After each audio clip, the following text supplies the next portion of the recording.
জন্য আল্লাহ তাআলা বলেন, বান্দা আমি তোমারে ওয়াদা দিলাম।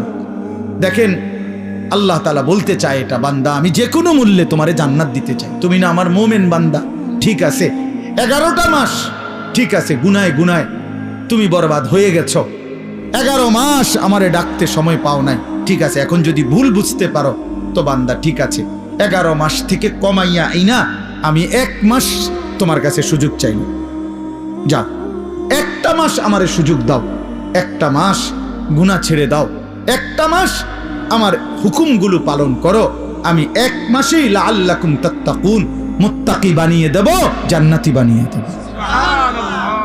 তবুও যদি কদর না করো তো আল্লাহর নবী বলছেন, জিব্রাইল এই জন্য রমজানের লাস্টে আইসা জিব্রাইল বলছে, ইয়া রাসূলুল্লাহ এত বড় রমজান পেয়ে ইফতারের নেকি, সেহরিতে নেকি, তাহাজ্জুদে নেকি, তারাবির 20 রাকাত নামাজে নেকি, 5 ওয়াক্ত নামাজে নেকি, শেষ দশকের এতেকাফে নেকি, সবে কদর তালাশ করার দ্বারা নেকি, জিকির করার দ্বারা নেকি, তেলাওয়াত করার দ্বারা নেকি, দোয়া করার দ্বারা নেকি, কাউকে সামান্য ইফতার করাইলো নেকি, এরপরে একটা নফল একটা ফরজের সমান, একটা ফরজ 70টা ফরজের সমান, এক রমজানের প্রথম দশক রহমত, মাঝখানের দশক মাগফিরাত, শেষ দশক জাহান্নাম থেকে নাজাত।